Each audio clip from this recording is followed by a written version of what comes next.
Hello കൂട്ടുകാരെ, എല്ലാവർക്കും സുഖമല്ലേ? അപ്പോൾ ദാണ്ടെ ഒരു മിക്സിയുടെ ജാറിലോട്ട് തൈരോ അല്ലെങ്കിൽ യോഗട്ടോ ചേർത്ത് കൊടുത്തിട്ട് അതിലേക്ക് വറുത്ത സവാളയും കൂടെ ചേർത്ത് നല്ല കിഡിലൊരു ഐറ്റം ഉണ്ടാക്കി എടുത്താലോ. വളരെ സിമ്പിളാണ്, നല്ല ടേസ്റ്റിയാണ് കേട്ടോ. അപ്പോൾ ഇതെങ്ങനെ ഉണ്ടാക്കുന്നത് കണ്ടു നോക്കാം. അതിനുവേണ്ടി ചാനൽ സബ്സ്ക്രൈബ് ചെയ്യാതെ ആരെങ്കിലും കാണുന്നുണ്ടെങ്കിൽ പ്ലീസ് സബ്സ്ക്രൈബ് ചെയ്തേക്കണേ.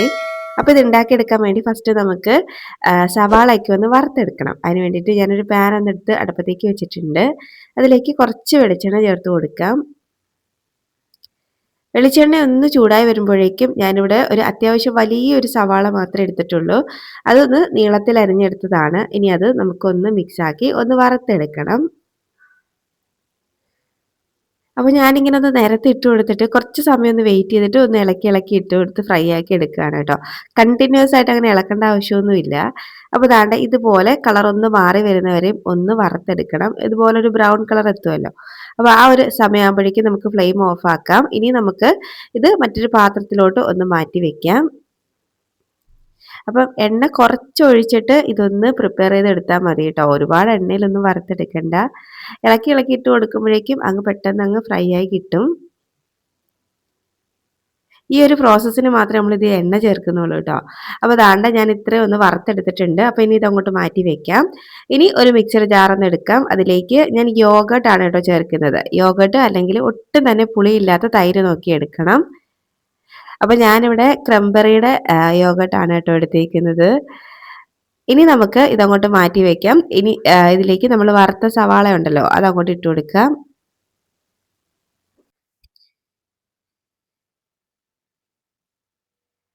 ഇനി ഇതിലേക്ക് കുറച്ച് മല്ലിയില ചേർത്ത് കൊടുക്കുന്നുണ്ട്. മല്ലിയിലയുടെ ഫ്ലേവർ ഇഷ്ടമാണെങ്കിൽ ചേർത്താൽ മതിയേ. ഇനി ഞാനൊരു പച്ചമുളക് ചേർക്കുന്നുണ്ട്. അപ്പോൾ നിങ്ങളുടെ എരിവിനനുസരിച്ച് ചേർത്തിട്ട് ഇതുപോലെ നല്ലപോലെ നരച്ചെടുക്കാം, മാറ്റി വയ്ക്കാം.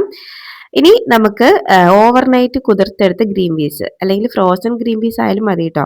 അപ്പോൾ ഞാനിവിടെ ഓവർനൈറ്റ് കുതിർത്തെടുത്തതാണ്. കുറച്ചേ ഉള്ളൂ, ഒരു 1/4 കപ്പിലും കൂടുതലായിട്ട് അത്രേ ഉള്ളൂ. അപ്പോൾ ഇതങ്ങോട്ട് മാറ്റി വെക്കാം. ഇനി ഉരുളക്കിഴങ്ങ്, ഒരു വലിയ ഉരുളക്കിഴങ്ങ് എടുത്ത് ഇതുപോലെ ഒന്ന് അരിഞ്ഞെടുത്തതാണ്. അപ്പോൾ അതും കൂടെ മാറ്റി വെക്കാം. നിങ്ങൾക്കിത് ആ ഗ്രീൻ പീസിൽ മാത്രം വേണമെങ്കിലും ഉണ്ടാക്കിയെടുക്കാം കേട്ടോ. അപ്പം ഞാൻ ഇനി ഒരു കുക്കർ ഒന്ന് എടുത്ത് വെച്ചിട്ട് ഗ്രീൻ പീസും നമ്മുടെ ഉരുളക്കിഴങ്ങും ഇട്ട് കൊടുക്കുകയാണ്. ഇതൊന്ന് വേവിക്കാൻ വെക്കാനാണ്. അപ്പം ഇതിലേക്ക് കുറച്ച് വെള്ളം ചേർത്ത് കൊടുക്കാം. അപ്പം ഞാൻ വെള്ളം ഒഴിച്ചപ്പോൾ ഇച്ചിരി കൂടിപ്പോയിട്ടോ. അപ്പോൾ ഒത്തിരി വെള്ളം കളയുകയാണ്. ഇത്തിരി കുറച്ച് വെള്ളം മതി. കാര്യം ഇത് കുറച്ച് നല്ല ക്രീമി ആയിട്ടാണ് ഉണ്ടാക്കുന്നത്. ഒരുപാട് വെള്ളത്തിൻ്റെ ആവശ്യമില്ല. അപ്പോൾ ഒരു 1/4 ടീസ്പൂൺ മഞ്ഞൾപ്പൊടി ചേർത്ത് കൊടുക്കാം. ഇനി ഇതിലേക്ക് 1 ടീസ്പൂൺ മുളക് പൊടി, 1 ടീസ്പൂൺ മല്ലിപ്പൊടിയും കൂടെ ചേർത്ത് കൊടുക്കുന്നുണ്ട്. നന്നായിട്ട് ഒന്ന് മിക്സ് ആക്കാം. ആവശ്യത്തിനുള്ള ഉപ്പും കൂടെ ചേർത്തിട്ട് കേട്ടോ. അപ്പോൾ നന്നായിട്ട് ഒന്ന് മിക്സ് ആക്കി കൊടുക്കാം. ഇനി നമുക്ക് കുക്കർ ഒന്ന് അടച്ചു വെക്കാം. എന്നിട്ട് ഒരു 4 വിസിലെങ്കിലും കേൾക്കണം കേട്ടോ. അപ്പോഴേ ഇത് നന്നായിട്ട് വെന്ത് കിട്ടുള്ളൂ. വെന്ത് ഉടഞ്ഞു വരുന്ന പാകം എത്തണം. അപ്പോൾ ഇത് അടുപ്പത്തേക്ക് മാറ്റുന്നുണ്ട്. അപ്പോൾ അവിടെ നിന്ന് വെന്ത് വരട്ടെ. ഇപ്പോൾ ദാണ്ടെ ഒരു 4 വിസിലൊക്കെ കേട്ട് അതിൻ്റെ സ്റ്റീമൊക്കെ പോയിരിക്കുകയാണ്. ദാണ്ടെ അടിപൊളിയായിട്ട് വെന്ത് കിട്ടിയിട്ടുണ്ട് കണ്ടോ. ആ ഉരുളക്കിഴങ്ങും ഗ്രീൻ പീസും ഒക്കെ നന്നായിട്ട് വെന്ത് കിട്ടിയിട്ടുണ്ട്. ആ ഉരുളക്കിഴങ്ങ് വേണമെങ്കിൽ നിങ്ങൾക്ക് നന്നായിട്ടൊന്ന് ഉടച്ചെടുക്കാം. ഞാനിവിടെ ചെറുതായിട്ടൊന്ന് ഉടച്ചു കൊടുക്കുന്നേ ഉള്ളൂ, കുറച്ചൊന്ന് കടിക്കാൻ കിട്ടാൻ വേണ്ടിയിട്ട്.